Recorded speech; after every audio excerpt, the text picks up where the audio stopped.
ওকে, so আমরা আমাদের পরবর্তী লেসনে চলে আসছি। সো এই লেসনে হচ্ছে যে গিয়ে আমরা Adobe Illustrator আপনার ডাউনলোড করার পরে আমরা এখানে Adobe Illustrator-টাকে ওপেন করলাম। সো ডাবল ক্লিক করে আপনি ওপেন করার পরে আমরা হচ্ছে যে কি এটার ইন্টারফেসটা দেখব। সো ইন্টারফেসটার সাথে আমরা পরিচিত হব। পাশাপাশি হচ্ছে যে গিয়ে আমরা এখানে হচ্ছে যে কি করব, মানে ইন্টারফেসটাকে কিভাবে আপনি চাইলে সাজাতে পারেন বা কিভাবে ভিতরে যে বেসিক টুলসগুলো আছে ওগুলোর সাথে একটু পরিচিত হব। ঠিক আছে?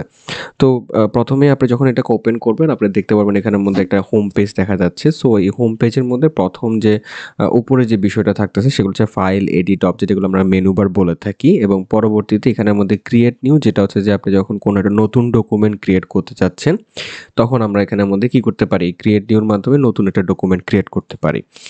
এবং পরবর্তী যে বাটনটা আছে সেটা হচ্ছে যে গিয়ে আপনি এখানের মধ্যে অলরেডি কোনো একটা ডকুমেন্ট ক্রিয়েট করছেন, সেই ডকুমেন্টটা আমরা এখান থেকে চাইলে কি করতে পারি? এখান থেকে ওপেন করতে পারি। সো এখানের মধ্যে ১ম যে ক্রিয়েট নিউ যে বাটনটা আছে সেটাতে আপনি যখন ক্লিক করবেন, তখন আমরা এখানের মধ্যে একটা ড্যাশবোর্ড দেখতে পারবো। যে ড্যাশবোর্ডের মধ্যে হচ্ছে যে গিয়ে আপনি চাইলে নতুন ডকুমেন্ট একটা ক্রিয়েট করতে পারেন। সো এই ড্যাশবোর্ডের শুরুতে আমরা যেটা দেখতে পাবো সেটা হচ্ছে যে গিয়ে এখানের মধ্যে রিসেন্ট একটা বাটন আছে, সেভ একটা বাটন আছে, মোবাইল একটা বাটন আছে, ওয়েব একটা বাটন আছে, প্রিন্ট একটা বাটন আছে, ফিল্ম অ্যান্ড ভিডিও একটা বাটন আছে, আর্ট অ্যান্ড ইলাস্ট্রেশন একটা বাটন আছে। সো বেসিক্যালি হচ্ছে যে গিয়ে এই যে এতগুলা বাটন আছে, এই বাটনগুলা বা এতগুলা যে সেগমেন্ট আছে তার মধ্যে film and video, art and illustration যে আমাদের যে টপিকটা আছে, এই টপিকটা আমাদের কিন্তু কোনো কাজে লাগবে না। কারণ আমাদের গ্রাফিক ডিজাইনের মধ্যে এই ২ টা সেকশন আমাদের কোনো প্রয়োজন নাই। আমাদের কোন ২ টা সেকশন নিয়ে কাজ করতে হবে সেটা হচ্ছে যে আমাদের যে ওভারঅল গ্রাফিক ডিজাইন আছে, এই গ্রাফিক ডিজাইনকে আমরা হচ্ছে যে ২ ভাগে ভাগ করতে পারি। ঠিক আছে? একটা হচ্ছে ডিজিটাল কনটেন্ট, আরেকটা হচ্ছে যে গিয়ে প্রিন্ট কনটেন্ট। সো এই ডিজিটাল কনটেন্টকে বেসিক্যালি হচ্ছে যে আমরা ২ ভাগে ভাগ করতে পারি। তার মধ্যে হচ্ছে মোবাইল অ্যান্ড ওয়েব। সো এই ওভারঅল গ্রাফিক ডিজাইনকে আমরা যখন ২ ভাগে ভাগ করতেছি, digital content and print content. So তার মধ্যে ডিজিটাল কনটেন্টকে আমরা ২ ভাগে ভাগ করতে পারতেছি ইন্টারফেস অনুযায়ী। কারণ আমরা যে কনটেন্টগুলো দেখে থাকি, মোবাইল ইন্টারফেসের যে কনটেন্টগুলো দেখে থাকি সেগুলো একরকম হয়ে থাকে। ওয়েব ইন্টারফেসের যে কনটেন্টগুলো দেখে থাকি সেগুলোর একরকম সাইজ হয়ে থাকে। দ্যাট মিনস আপনি মোবাইলে যখন দেখতেছেন সেগুলোর সাইজ একরকম। আপনি যখন কম্পিউটারে দেখতেছেন বা কোনো ওয়েবসাইটে দেখতেছেন সেগুলোর সাইজ একরকম। তো এই সাইজ ডকুমেন্টের উপর সেটআপ করে আমরা ডিজিটাল কনটেন্টকে ২ ভাগে ভাগ করতে পারতেছি। একটা হচ্ছে মোবাইল, আরেকটা হচ্ছে কি? ওয়েব। আর প্রিন্ট কনটেন্টকে আমরা হচ্ছে যে প্রিন্ট যেটা মানে ডিজাইনকে আমরা ২ ভাগে ভাগ করতেছি। সো যেই জিনিসগুলো আমরা প্রিন্ট করব বা যেই জিনিসগুলো আমরা প্রিন্ট করে পরবর্তীতে ব্যবহার করব সেগুলোকে আমরা বলতেছি প্রিন্ট কনটেন্ট। ঠিক আছে? তো যে বিষয়গুলো সেটার মধ্যে হচ্ছে যে রিসেন্টে আসলে কি থাকবে? রিসেন্টটা হচ্ছে যে আপনি রিসেন্টলি কোনো যদি ডকুমেন্ট ক্রিয়েট করে থাকেন, তাহলে সেই ডকুমেন্টগুলো এখানে শো করবে। সো আমার যেহেতু রিসেন্টলি অনেকগুলো ডকুমেন্ট ক্রিয়েট করা হয়েছে, তাই আমার এখানের মধ্যে অনেকগুলো ডকুমেন্ট শো করতেছে। বাট আপনার ক্ষেত্রে যে জিনিসটা আপনি যখন নতুন ডাউনলোড করবেন, আপনার ক্ষেত্রে এই জিনিসগুলো থাকবে না। ক্লিন থাকবে আরকি, খালি থাকবে।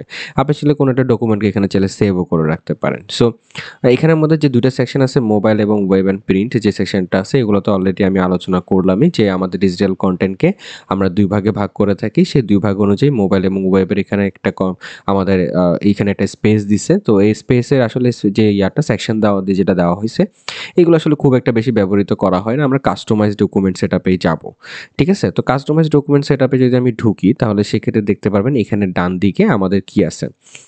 এই যে আপনি চাইলে এখানের মধ্যে আপনার যে পোস্টারগুলো আছে, যে মানে পোস্টার বলতেছি, আপনার যে ডকুমেন্টটা আছে এই ডকুমেন্টটা আপনি চাইলে কি করতে পারেন? নাম দিতে পারেন। সো আমি যদি এখানে বলি যে আমার মাই ফার্স্ট ডিজাইন, ঠিক আছে? সো মাই ফার্স্ট ডিজাইন লিখে আমি যদি এখানের মধ্যে ডকুমেন্টের নাম দিই তাহলে সেক্ষেত্রে দেখা গেছে কি আপনি কি করতে পারবেন? এখানের মধ্যে লিখতে পারবেন। সো এই ডকুমেন্ট আসলে কি জিনিস? ডকুমেন্টটা হচ্ছে যে গিয়ে আ সে আপনি ধরুন হচ্ছে যে আমরা ছোটবেলায় ড্রইং করতাম না? ছোটবেলায় ড্রইং করার ক্ষেত্রে আমরা কি করতাম? সেক্ষেত্রে আমরা একটা আর্টবোর্ড নিতাম।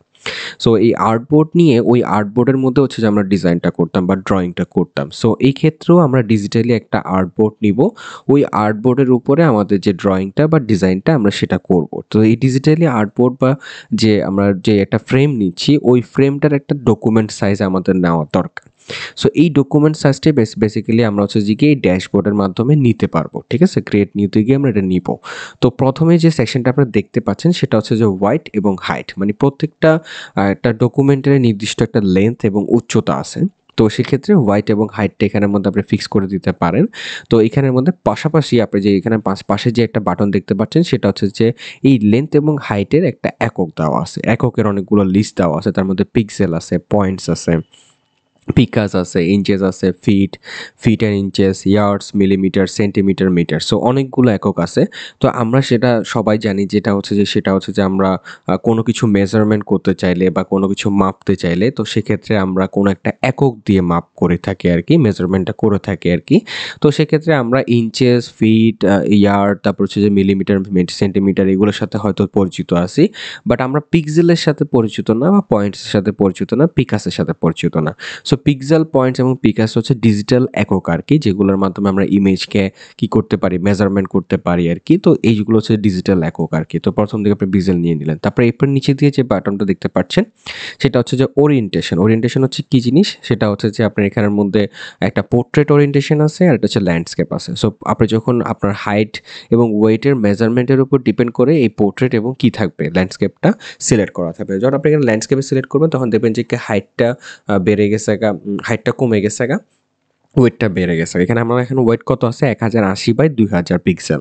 সো আমি যখন এটাকে পোর্ট্রেটে ক্লিক করব তখন দেখবেন যে এটা 2000 পিক্সেল বা 1000, সেইগুলো কিন্তু আমরা কাস্টমাইজলি কি করা যায়? এডিট করা যায়। কিন্তু আপনি এখানে জাস্ট ক্লিক করে দিলে আমি যে 2000 এর জায়গায় যদি আমি বলি যে আমি এখানে 1080 নিব তাহলে সেটাও নেওয়া যাবে। ঠিক আছে? তো সেক্ষেত্রে দেখা গেছে এটা পোর্ট্রেটের মধ্যে থাকবে আরকি। তো এখানের মধ্যে আপনি যা ডকুমেন্ট সাইজ দিবেন তার উপরে ডিপেন্ড করে আমাদের কি হবে, এখানের মধ্যে ওরিয়েন্টেশনটা অটোমেটিক সেট হবে। আপনাকে ক্লিক করে সেট করতে হবে না। তো এই যে আর্টবোর্ডটা নিচ্ছেন না, আপনি ফ্রেম নিচ্ছেন না, সেই আর্টবোর্ড বা ফ্রেমটাকে আপনি চাইলে একাধিক আর্টবোর্ড বা ফ্রেম নিতে পারেন। আপনি এখানে একটা কেন, একটার জায়গায় হয় চাইলে আপনি 20টাও নিতে পারেন। ঠিক আছে? সো এটা আসলে অন্য পারপোজে ইউজ করা হয়, যখন আমরা ব্যবহার করব তখন এই জিনিসটা দেখাবো। আপাতত আমরা একটা আর্টবোর্ডে নিচ্ছি। এরপর পরবর্তী যে এরিয়াটা দেখতে পাচ্ছেন সেটা হচ্ছে ব্লিড। সো ব্লিড আসলে কি জিনিস এটা হয়তো এখনো এক্সপ্লেন করলে আপনারা হয়তো বুঝবেন না, কারণ আমাকে এটা করে দেখাইতে হবে। সো ব্লিড আসলে কখন প্রয়োজন হয়? যখন আমরা কোনো কিছু প্রিন্ট করাতে যাই বা প্রিন্ট রিলেটেড কোনো কন্টেন্ট ডিজাইন করতে যাই তখন আমাদের এই ব্লিড এরিয়াটা দরকার হয়। ব্লিড আসলে যদি শর্টলি আমি বলে থাকি তাহলে হচ্ছে যে কি আমাদের প্রিন্ট করার সময় যে এক্সট্রা এরিয়াটাকে আমাদেরকে কি করতে হয়? আমরা সেফটি হিসেবে কি করে থাকি? প্রিন্ট করে থাকি। সেই এরিয়াটাকে আমরা বলতেছি ব্লিড এরিয়া। পরবর্তীতে অ্যাডভান্স অপশনে দেখতে পারবেন এখানের মধ্যে ২ টা কালার মোড আছে। একটা হচ্ছে যে গিয়ে RGB কালার মোড আর হচ্ছে CMYK কালার মোড। সো আমরা একটু আগেই বললাম যে আমাদের আসলে কনটেন্টগুলো ২ ভাগে ভাগ করা যায়। একটা হচ্ছে ডিজিটাল কনটেন্ট, আরটা হচ্ছে CMYK কনটেন্ট। মানে সরি, একটা হচ্ছে ডিজিটাল কনটেন্ট আর হচ্ছে যে গিয়ে প্রিন্ট কনটেন্ট। সো এই digital content and print content যে ২ টা সেকশন আছে, এই ২ টা সেকশনের উপর ডিপেন্ড করে আমাদের কালার মোডটাও কি করা হইছে? ফিক্স করা হইছে। সো RGB কালার মোডটাকে আমরা বলতেছি রেড, গ্রিন, ব্লু কালারের একটা কম্বিনেশন। আর CMYK কালার মোড যেটা সেটা হচ্ছে যে basically cyan, magenta, yellow and K দিয়ে বোঝানো হয় ব্ল্যাক। ঠিক আছে? সো RGB কালার মোডটা ইউজ করা হয় ডিজিটাল কনটেন্টের ক্ষেত্রে আর CMYK কালার মোড ইউজ করা হয় প্রিন্ট কনটেন্টের ক্ষেত্রে। সো যখন আপনি যে রিলেটেড ডিজাইন করতে যাবেন তখন সেই রিলেটেড মোডটাকে সিলেক্ট করে আপনাকে কি করতে হবে? ডকুমেন্টটা ক্রিয়েট করতে হবে। এবং পরবর্তী যেটা আছে রাস্টার ইফেক্টস বা এটা হচ্ছে রেজোলিউশন ফিক্স করা যায়। আপনি আপনার ডকুমেন্ট বা ইমেজের রেজোলিউশন কতটুকু দিতে যাচ্ছেন, হাই দিবেন নাকি মিডিয়াম দিবেন নাকি স্ক্রিন রেজোলিউশনে রাখতে যাচ্ছেন বা 36 ppi তে রাখবেন সেটা আপনারা সিলেক্ট করতে পারেন। তো সেই ক্ষেত্রে আমরা সবসময় হাই রেজোলিউশনটাই সিলেক্ট করে থাকি, কারণ কেউই আসলে লো কোয়ালিটির জিনিস পছন্দ করে না। তাই হাইতেই রাখবেন জিনিসগুলো। ঠিক আছে? এবার পরবর্তী যে বিষয়টা আছে সেটা হচ্ছে পরবর্তী যা আছে সেগুলো আপনি পরবর্তী যেমনি আছে সেমনি রেখে দিয়ে আপনি এখানে আমাদের ক্রিয়েটে ক্লিক করবেন। ক্রিয়েটে ক্লিক করার পরে আপনি দেখতে পারবেন যে এরকম একটা ইন্টারফেসে হয়তো চলে আসবেন আপনি। কিন্তু আপনারটা হয়তো এরকম নাও থাকতে পারে। আপনি শুরুতে হয়তো এই ধরনের ইন্টারফেস দেখতে পারবেন। ঠিক আছে? মানে আপনার এখানে হয়তো এরকম ইন্টারফেস থাকতে পারে বা যেহেতু আমি এটা ব্যবহার করছি সেক্ষেত্রে আমার ইন্টারফেসটা একটু চেঞ্জ হয়ে গেছে। আপনার ক্ষেত্রে একটু নতুন আসবে। তো নতুন আসার পর আপনি যেটা করবেন ওই যে উপরে কর্নারে যে একটা বাটন আছে না? সুইচ ওয়ার্কস্পেস নামে একটা বাটন আছে। এখান থেকে আপনি ক্লিক করলে আপনি এখানে অনেক ধরনের ওয়ার্কস্পেস পাবেন। তার মধ্যে আমি যে ওয়ার্কস্পেসটা ইউজ করে থাকি সেটা হচ্ছে অটোমেশন। ঠিক আছে? এই অটোমেশন ওয়ার্কস্পেসটা মোটামুটি একটু ক্লিন বা অনেক কিছু থাকে এখানের মধ্যে। এবং এখানে আপনি প্রত্যেকটা জিনিস আসলে নড়াচড়া করে ব্যবহার করতে পারবেন। ধরেন আপনি এখান থেকে কোনো একটা বাটন এখানে রাখতে চাচ্ছেন, আপনি এখানে রাখতে পারবেন। ঠিক আছে? আবার আপনি চাইলে এখান থেকে কোনো একটা বাটন ধরে নিয়ে এখানে রাখতে যাচ্ছেন তাহলে এখানে রাখতে পারবেন। এই টুলসগুলো আপনি নড়াচড়া করাইতে পারবেন। কোন টুলসগুলো নড়াচড়া করা যাবে?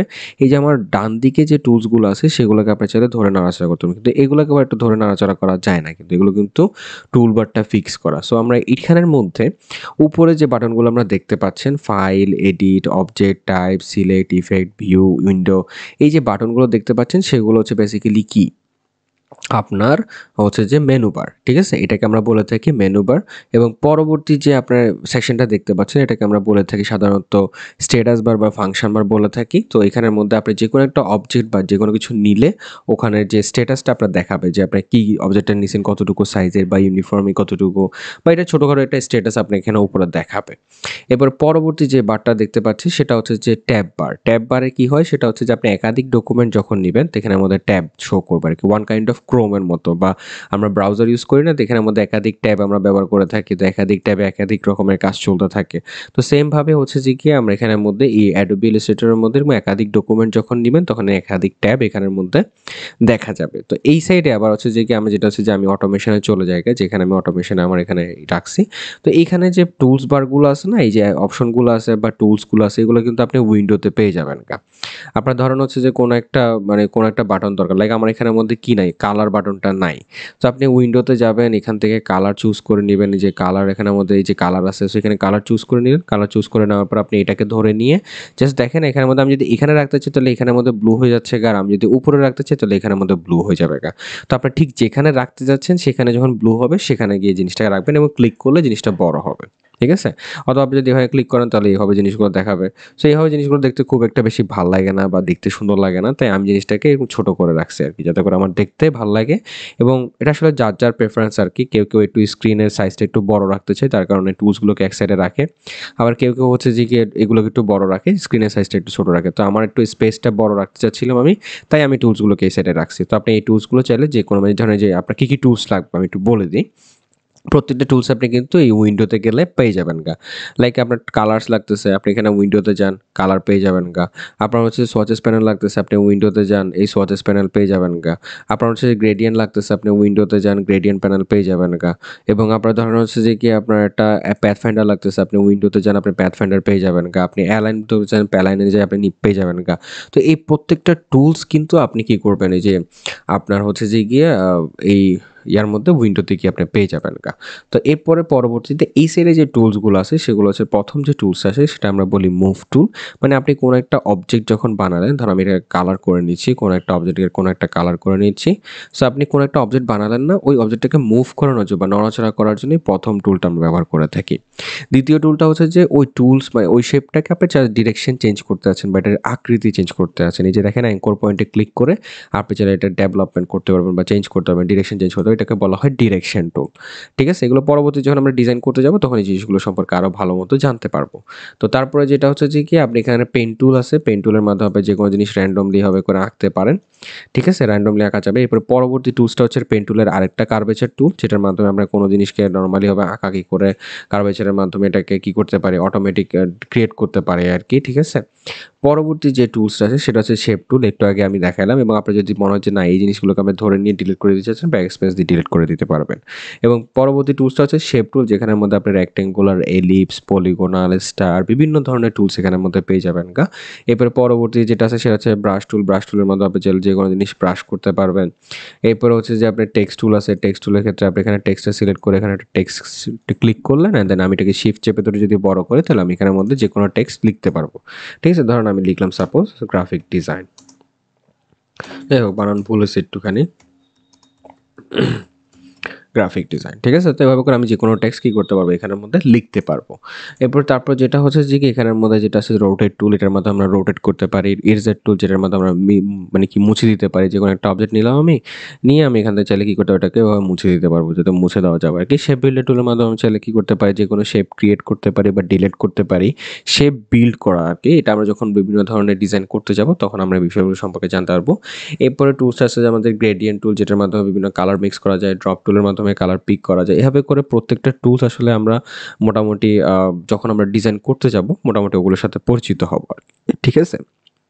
তো এইদিকে টুলসের সাথে আমরা মোটামুটি পরিচিত হয়ে নিলাম। এই টুলসগুলোর মধ্যে এখানে কালার টুল আছে, সোয়াচেস প্যানেল আছে, এরপরে গ্রেডিয়েন্ট প্যানেল আছে, তারপর হচ্ছে যে আপনার প্রপার্টিজ প্যানেলটা আপনি নামায় রাখবেন, তারপর হচ্ছে যে আপনার এখানে অ্যালাইন প্যানেলটা সেটা আছে সেটা নামায় রাখবেন। এবং আমি এখানে যে টুলসগুলোর কথা আপনাদেরকে বললাম না, সেই টুলসগুলো আপনারা সবাই কি করে নিবেন, উইন্ডো থেকে গিয়ে সেই জিনিসগুলোকে কি করে নিবেন, নামায়ে আপনারা এখানের মধ্যে সেটআপ করে নিবেন। সো এই হচ্ছে যে আমাদের মোটামুটি একটা ছোটখাটো ব্রিফ বলা যেতে পারে ইন্টারফেস সম্পর্কে Adobe Illustrator এর। সো আপনাদের শুরুতে যে কাজটা থাকবে আরকি, আমরা যখন Adobe Illustrator ইনস্টল করব, ইনস্টল করার পরে আপনারা হচ্ছে যে যেকোনো একটা ডকুমেন্ট ক্রিয়েট করে ইন্টারফেসে ঢোকা এবং ইন্টারফেসটাকে একটু মানে জাস্ট খালি একটু ঘুরে টুরে দেখা বা নাড়াচাড়া করে দেখা, সুন্দর করে গুছাইয়ে তারপরে জিনিসটাকে ব্যবহার করা আরকি।